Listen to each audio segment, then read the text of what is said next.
Be ready? Start.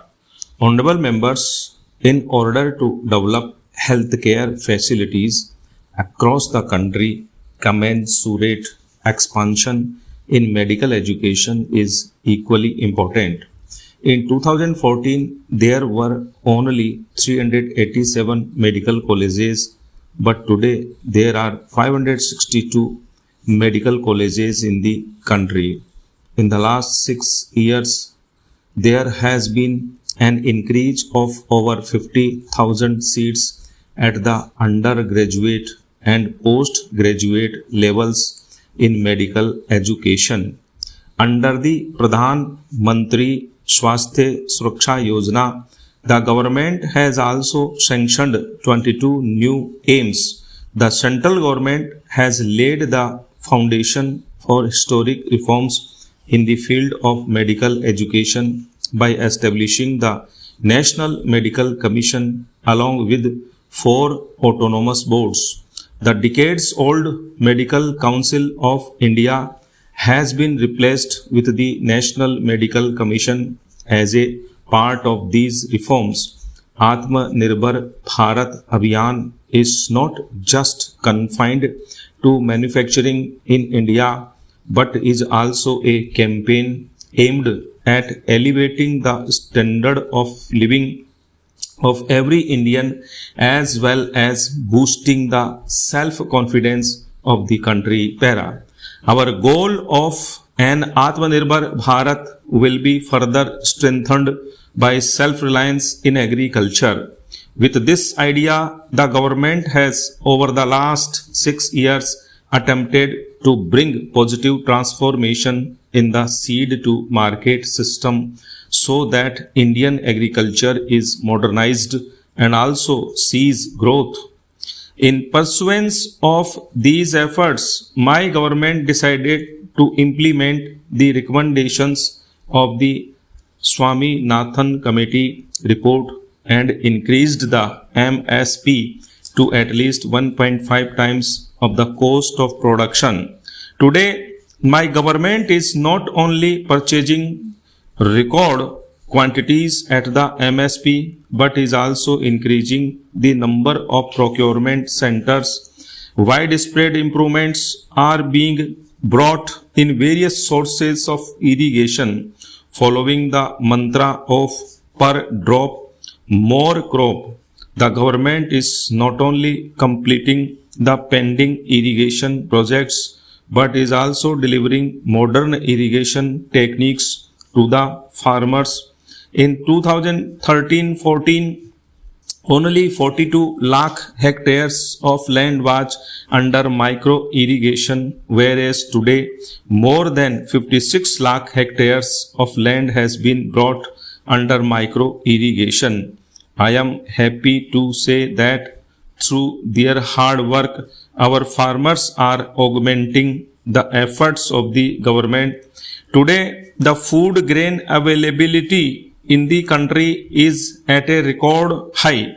From 234 million tons food grain production in 2008-9, it increased to 296 million. Honorable members, in the agricultural sector, the need of the hour is to focus our attention on the small and marginal farmers who own only 1 or 2 hectares of land. More than 80% of the farmers in the country, numbering over 10 crore, fall under this category. My government accords priority to these small and marginal farmers too. In order to provide expenditure support to these farmers, almost rupees 1,13,000 crore have been directly transferred to their bank accounts under Pradhan Mantri Kisan Samman Nidhi. Pradhan Mantri Fasal Bima Yojana has also benefited small farmers of this country. Under this scheme, in the last 5 years, about rupees 90,000 crore has been paid as compensation to the farmers against a premium of rupees 17,000 crore.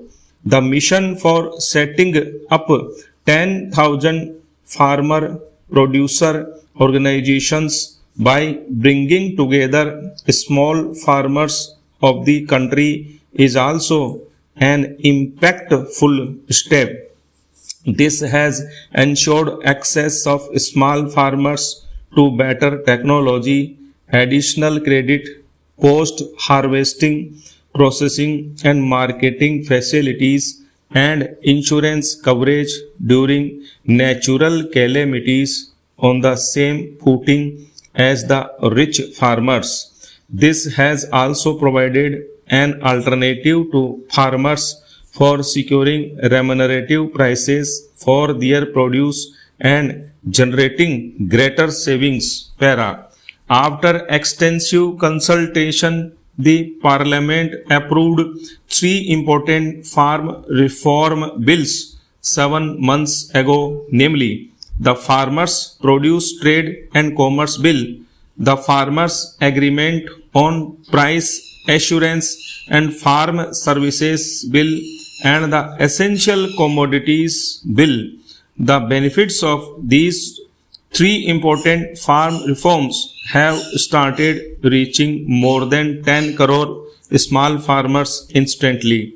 Appreciating the advantages that these reforms would bring to the small farmers, several political parties too had from time to time expressed their support. The discussions over these farm reforms in every part of the country for over 2 decades and the demand for these reforms at different fora were also reflected during the deliberations in the House. Presently, the Apex Court has stayed the implementation of these laws. My government respects the decision of the Apex Court and shall abide by it. My government holds in high esteem the values of democracy and sanctity of the Constitution.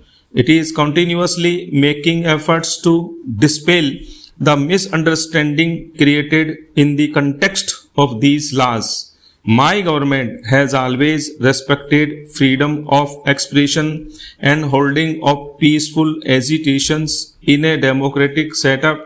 However, the recent acts of dishonoring the national flag and showing disrespect to the auspicious occasion of the Republic Day are unfortunate.